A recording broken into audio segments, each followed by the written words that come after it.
आप देख रहे हैं वर्ल्ड न्यूज। अफगानिस्तान के ननगार सूबे में एक इंतखाबी रैली के दौरान खुदकुश बम धमाके की खबर है और इस हमले में कम से कम 14 लोगों की मौत हो गई, जबकि 30 से ज्यादा लोग जख्मी हुए हैं। ननगार सूबे के गवर्नर के तर्जुमान अताउल्लाह खुगानी ने इस धमाके की तस्दीक की है। उन्होंने कहा कि खुदकुश हमलावर ननगार सूबे में एक पार्लिमानी उम्मीदवार की चुनावी रैली में धमाका करके चला गया कर दिया इसने। और एक मकामी अफसर ने बताया कि कामा जिले के उम्मीदवार नासिर मोहम्मद की रैली में यह धमाका हुआ है। धमाके के वक्त नासिर एक जलसे से खिताब कर रहे थे, लेकिन वो बाल बाल बच गए। जख्मी लोगों को नजदीकी अस्पताल पहुंचाया गया है। पुलिस का कहना है कि अभी तक किसी भी दहशतगर्द तंजीम ने इस हमले की जिम्मेदारी नहीं ली है। वाज़ेह है कि अफगानिस्तान में नवंबर में इंतखाबात होने वाले हैं और इससे कबल तालिबान के हमले बढ़ गए हैं।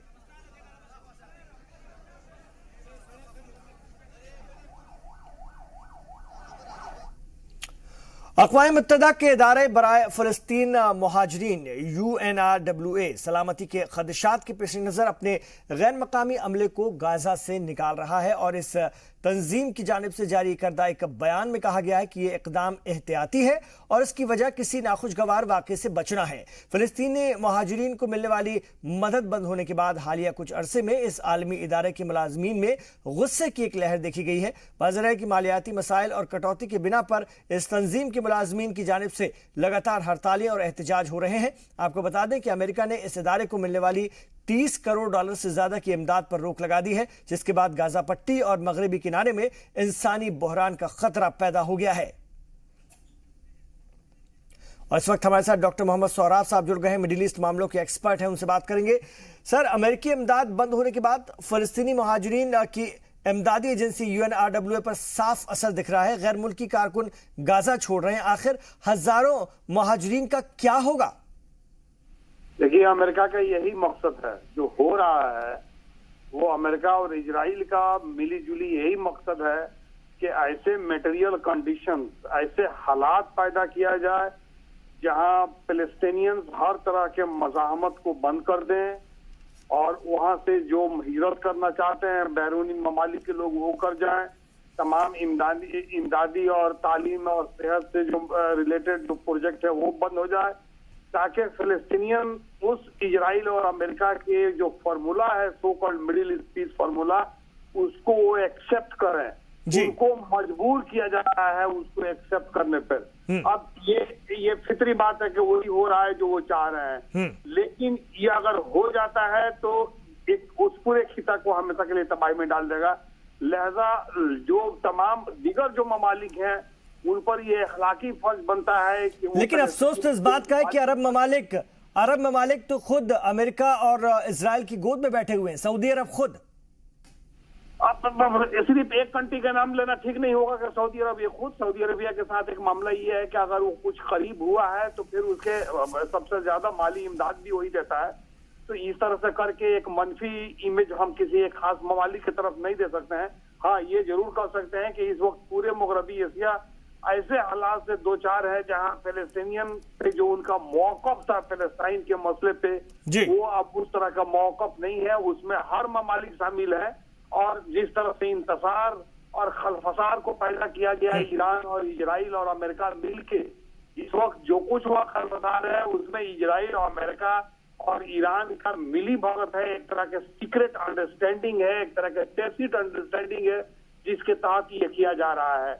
इधर इजराइल को पूरा, ईरान को पूरे मसले के अरब ममालिक को डोमिनेट करना है, उधर इजराइल को ग्रेटर इजराइल बनाना है।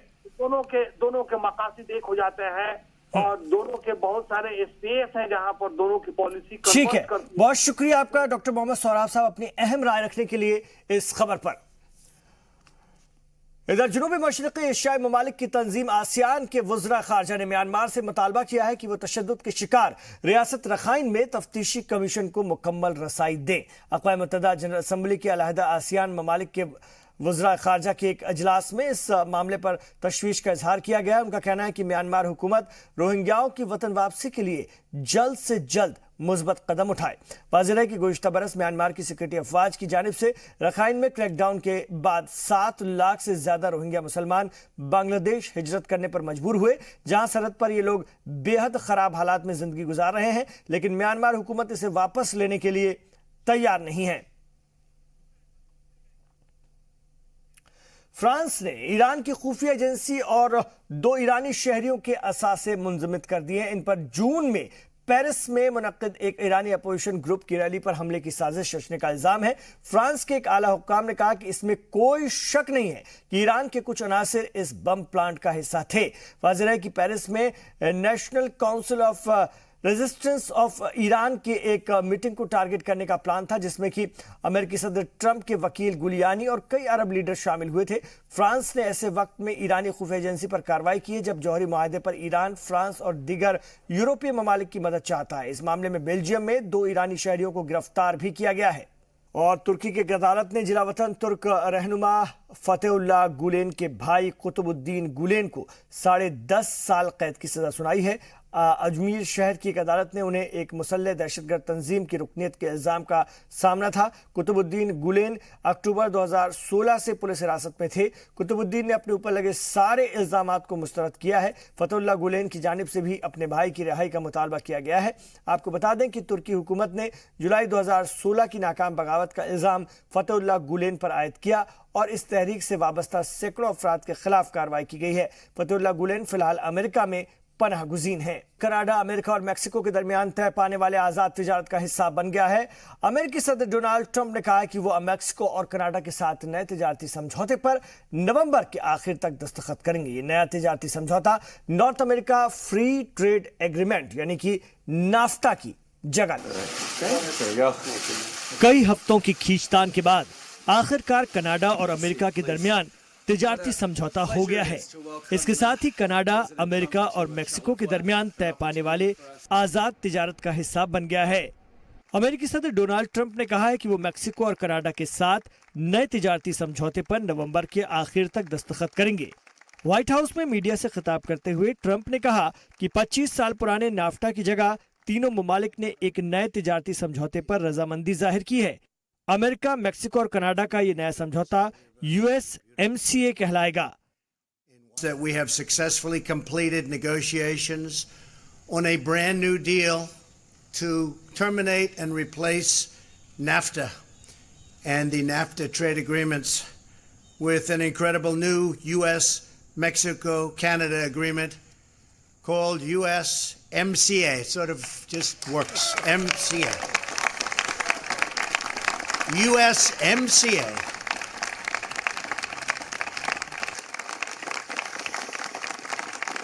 I also want to thank President. So we have negotiated this new agreement based on the principle of fairness and reciprocity. आपको बता दें कि अगस्त में अमेरिका ने मैक्सिको के साथ एक नया तिजारती समझौता किया था, लेकिन तब कनाडा के साथ टैरिफ तनाज़े की वजह से ये डील नहीं की गई थी। इस नए समझौते पर कनाडा के वजीर आजम जस्टिन ट्रूडो ने इत्मीनान का इजहार किया है। उनका कहना है कि इस समझौते से मिडिल क्लास को फायदा होगा। It's an agreement that, when enacted, will be good for Canadian workers, good for Canadian business, and good for Canadian families.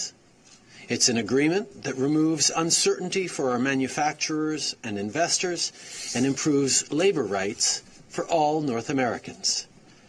And it's an agreement that will be profoundly beneficial for our economy, for Canadian families, and for the middle class. आपको बता दें कि सदर Trump ने अपने इंतखाबी मुहिम के दौरान ये वादा किया था कि वो नाफ्टा को खत्म कर देंगे क्योंकि ये अमेरिका के हक में नहीं है। ट्रंप के इख्तिदार में आने के बाद नाफ्टा पर अगस्त 2017 में दोबारा बातचीत शुरू हुई। ट्रंप ने नाफ्टा से बाहर निकलने की धमकी देते हुए कहा था कि इससे अमेरिका की सनत और रोजगार को नुकसान पहुंच रहा है। ब्यूरो रिपोर्ट, जी सलाम।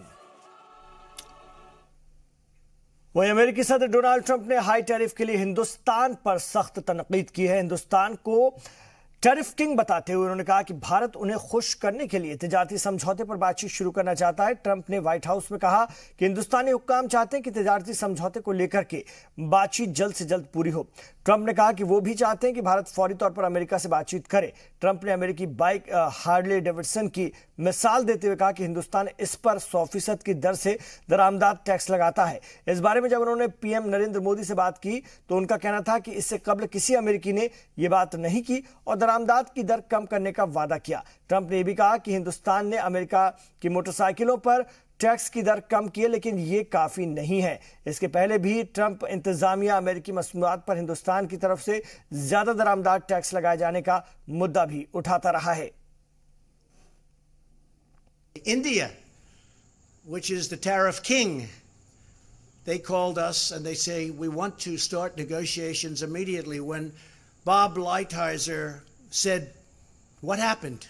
He would never do this. They said, no, we want to keep your president happy. Isn't that nice? Isn't that nice? It's true. They have to keep us happy because they understand that we're wise to what's been happening. India charges tariffs of 100%. और इस खबर पर बात करने के लिए हमारे साथ इकोनॉमिस्ट विजय सरदाना साहब फोन लाइन पर जुड़ गए हैं। आइए उनसे बात करते हैं।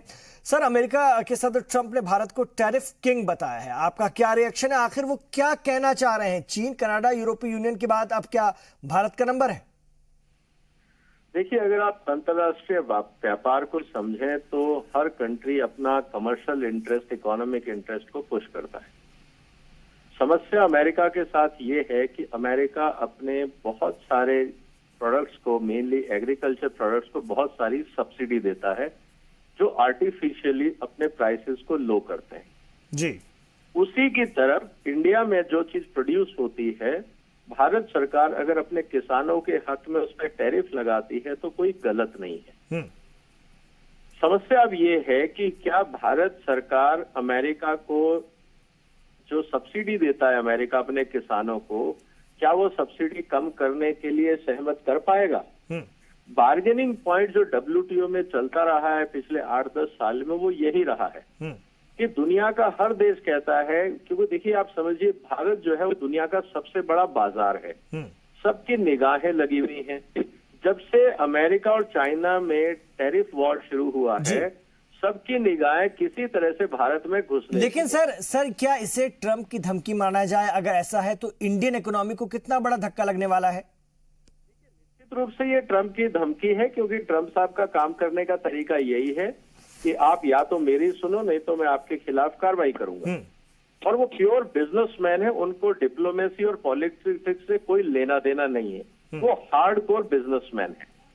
और यही बात पिछले 15 साल से हम भारत सरकार को कहते रहे हैं कि आप अपने हितों का प्रोटेक्शन करिए, ये डिप्लोमेसी और पॉलिटिक्स में कुछ नहीं रखा है, क्योंकि आपका जब तक कमर्शियल हित पूरा नहीं होगा ये दोनों चीजें काम नहीं आएंगी। बहुत अहम बात, बहुत अहम बात। एग्जैक्टली वही कर रहे हैं, अपने देश को, अपने देश का इकोनॉमिक हित बचाने के लिए वो ना डिप्लोमेसी की परवाह कर रहे हैं ना पॉलिटिक्स। ठीक है, बहुत शुक्रिया विजय सरदाना जी, बहुत शुक्रिया सर, बहुत बहुत शुक्रिया। इकोनॉमिस्ट विजय सरदाना जी हमारे साथ फोन लाइन पर थे। इधर अमेरिकी सदर ट्रंप ने सुप्रीम कोर्ट जज ओहदे के उम्मीदवार ब्रेट कैवनॉग का एक बार फिर दिफा किया है। उन्होंने कहा कि वो चाहते हैं कि ब्रेट कैवनॉग के ऊपर लगे जिनसी इस्तेहसाल मामले की FBI जांच हो जाए, लेकिन विच हंट नहीं होना चाहिए। ट्रंप ने कहा कि 3 खवातीन के जरिए खुले तौर पर कैवनॉग पर लगाए गए इल्जाम की FBI जांच कराने में उन्हें कोई परेशानी नहीं है। उन्होंने कहा कि इसकी जांच के दायरे को मुकर्रर करने की जिम्मेदारी सीनेट पर छोड़ दी गई है।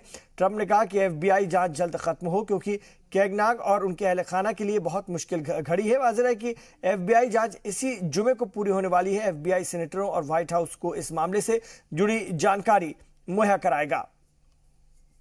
I want them to do a very comprehensive investigation, whatever that means, according to the senators and the Republicans and the Republican majority. I want them to do that. I want it to be comprehensive. I actually think it's a good thing for Judge Kavanaugh. I think it's actually a good thing, not a bad thing. I think it's a good thing. Now, with that being said, I'd like it to go quickly. And the reason I'd like it to go quickly, very simple. It's so simple. Because it's unfair to him at this point, what his wife is going through. इधर Britain के यूरोपीय union से अलग होने को लेकर एक बार फिर से सियासी बयानबाजी शुरू हो गई है। यूरोपीय कमीशन के प्रेसिडेंट जीन क्लाउड जंकर ने कहा कि अगर अलग होने पर ब्रिटेन में जो बहस हो रही है वो हकीकत से काफी अलग है। जर्मनी में एक प्रोग्राम में उन्होंने कहा कि कभी कभी ब्रिटिश लोगों को लगता है कि हम ब्रिटेन को छोड़ रहे हैं, लेकिन हकीकत इससे अलग है। वो यूरोपीय यूनियन को छोड़कर जा रहे हैं। जंकर ने कहा कि यूरोपीय यूनियन से अलग होने के नताइज के बारे में ब्रिटेन के लोगों को कभी ठीक से बताया ही नहीं गया है। यहां तक कि बरतानिया के कुछ वज़रा भी कंफ्यूज हैं। ब्रेग्जिट माजी का मुद्दा है। अब यह यूरोपीय तारीख का हिस्सा बन चुकी है। मैं अब मुस्तकबिल की बात कर रहा हूं कि आने वाले दिनों में यूरोप कैसा होगा। ब्रेग्जिट निगोशिएशन मुश्किल दौर से गुजर रहा है। मैं चाहता हूं कि ब्रिटानिया के साथ मुआहदा अच्छे और दोस्ताना माहौल में हो, लेकिन कभी कभी ऐसा महसूस होता है कि हम ब्रिटानिया को छोड़ रहे हैं, वो हमें नहीं। इस मामले में ब्रिटानिया के कुछ वज़रा भी कंफ्यूज्ड हैं। इधर ब्रिटेन की वज़ीर आज़म टेरेसा ने यूरोपीय यूनियन को अल्टीमेटम दिया है कि वो ब्रेक्जिट के लिए मुतबादिल स्किल लाए और बातचीत में बरतानिया के साथ एहतराम से पेश आए। टेरेसा ने कहा कि ब्रेक्जिट से तजारती इशूज़ के अलावा सरहदी इशूज़ भी हैं जिसे हल करने के लिए बातचीत चल रही है। उन्होंने कहा कि बरतानिया के यूरोपीय यूनियन से इनखला के बाद यूरोपीय ममालिक के लोगों को दिया जाने वाला प्रेफरेंस बंद कर दिया जाएगा और उन्हें भी दीगर ममालिक के शहरी के तौर पर ख्याल किया जाएगा। उन्होंने कहा कि इमिग्रेशन से मुताल्लिक वो इस साल के आखिर तक एक प्लान लेकर आएंगी। Well, the policy on immigration that we're announcing today delivers on the vote of the referendum and takes back control of our borders. It ensures that we bring an end to free movement once and for all. And for the first time in decades, it will be the UK government determining how many people who can come to the United Kingdom. And yes, this system will be based on skills. It will be based not on where somebody comes from, but on how they can contribute to our economy. And I think that's important. We do still want to bring net migration down to those sustainable levels as we've promised in the past. What this does, it enables us, leaving the European Union, enables us to be able to make decisions about who can come and the numbers who can come from the European Union, which of course we previously haven't been able to do. Spain की खुद मुख्तार रियासत Catalonia में एक बार फिर आज़ादी की मांग के साथ लोग सड़कों पर उतर आए हैं। बार्सिलोना में हजारों लोगों ने अलहदा रियासत के मुतालबे को लेकर एहतजाज किया और अपने लीडरों की रिहाई की मांग की और इस दौरान उनकी पुलिस से झड़प भी हो गई जिसमें कि कई लोग जख्मी भी हो गए। कैटलोनिया रियासत के साथ हो रही माशी तफरीक की वजह से यहाँ पर लोग स्पेन से अलग होना चाह रहे हैं। वाज़ेह है कि गुज़िश्ता साल 1 अक्टूबर को ही स्पेन से अलहदगी के लिए यहाँ पर रेफरेंडम कराया गया था जिसमें कि 90% लोगों ने अलग मुल्क के तौर पर कैटलोनिया की हिमायत की थी, लेकिन इससे पहले ही स्पेन की आईनी अदालत ने रेफरेंडम को गैर कानूनी करार दे दिया। इसके बाद कुछ हुर्रियत पसंद लीडरों को गिरफ्तार भी किया गया था, जबकि कैटलोनिया के साबिक सदर कार्लोस पुigdemont बेल्जियम में पनाह गुज़ीन है। और आगे बढ़ते हैं इसी खबर को और बढ़ाएंगे इंडोनेशिया की। अगर हम बात करते हैं जजीरे सुलवेसु में आए ज़लज़ले और फिर सुनामी के नतीजे में हलाकतों की तादाद बढ़कर के 1234 तक पहुंच गई है। सैकड़ों लोग अभी भी लापता हैं। राहत एजेंसियों के मुताबिक मरने वालों की तादाद और बढ़ सकती है। आज सुबह ही एक चर्च से 30 से ज्यादा तलबा की लाशें मिली थी। लापता लोगों को खोजने और मलबे में दबे होने का निकालने के लिए बचाव और राहत का काम जारी है। रेड क्रॉस के मुताबिक दूर दराज के इलाकों तक पहुंचने में काफी मुश्किल हो रही है और इस कुदरती आफत से निपटने के लिए इंडोनेशिया में जरूरी चीजों की किल्लत हो गई है। दवाइयों की कमी और खाने पीने की चीजों की दिक्कत की वजह से लोगों का बुरा हाल है। अशिया की किल्लत की वजह से मुतासरा इलाकों में लूट मार भी शुरू हो गई है। इंडोनेशिया ने इमरजेंसी के हालात से निपटने के लिए पूरी दुनिया से मदद भी मांगी है। आपको बता दें कि कुछ दिन पहले इंडोनेशिया में 7.5 शिद्दत का जलजला आया था। इसके बाद सुनामी से साहिली इलाका पूरी तरह से मुतासिर हो गया। मेडिसिन के बाद अब फिजिक्स के नोबेल इनाम का ऐलान कर दिया गया है। साल 2018 का फिजिक्स का नोबेल 3 लोगों को दिया जाएगा जिसमें कि आर्थर अशकीन, गेरार्ड मौरो और डोना स्ट्रिकलैंड का नाम शामिल है। Royal Swedish academy of sciences ने लेजर फिजिक्स के शोबे में अहम खोज के लिए इनाम इन तीनों शख्सियात को दिया है। नोबेल प्राइज के तहत मिलने वाली रकम का आधा हिस्सा आर्थर अशकीन को और बाकी आधा हिस्सा जेरार्ड मौरो और डोना स्ट्रिकलैंड को पहुंचेगा। इससे पहले मेडिसिन के नोबेल इनाम का ऐलान किया गया था। इसमें जेम्स पी एलिसन और तासुकु होंजो को मुश्तरका तौर पर यह दिया जाएगा। आपको बता दें कि डायनामाइट की खोज करने वाले अल्फ्रेड नोबेल की याद में हर साल नोबेल अवार्ड दिया जाता है। The Royal Swedish Academy of Sciences has today decided to award the 2018 Nobel Prize in Physics, with one half to Arthur Ashkin for the optical tweezers and their application to biological systems, and the other half jointly to Gerard Mourou and Donna Strickland for their method of generating high-intensity, ultra-short optical pulses. नाज़रीन, एक कहावत है, जरूरत इजाद की माँ होती है और इसी को सही साबित कर रहे हैं बरतानिया की कंपनी ओहोस। आमतौर पर लोग पानी या फिर कोल्ड ड्रिंक पीकर उसका ग्लास या पाउच बोतल इधर उधर फेंक देते हैं। इससे न सिर्फ गंदगी फैलती है बल्कि इस प्लास्टिक से माहौलियात को भी नुकसान पहुंचता है। बरतानिया की कंपनी ने इसी के मद्देनजर एक ऐसा बबल ड्रिंक बनाया जिसे आप खा सकते हैं। जी हाँ, इसे पीने के साथ आप खा भी सकते हैं और ये बबल ड्रिंक एक ऐसे जिलेटिन का बना हुआ है जो कि आसानी से पच जाता है और माहौलियात को भी नुकसान नहीं फैलाता है। लंदन में खास तौर से इसे एथलीट के लिए रखा गया जिसे लोगों ने खूब पसंद किया। नाज़रीन, ये आइडिया भी अपने आप में कमाल का है। नाज़रीन, वर्ल्ड न्यूज़ में अभी इतना ही, लेकिन जी सलाम पर खबरों का सफर जारी है। आप रहिए जी सलाम के साथ।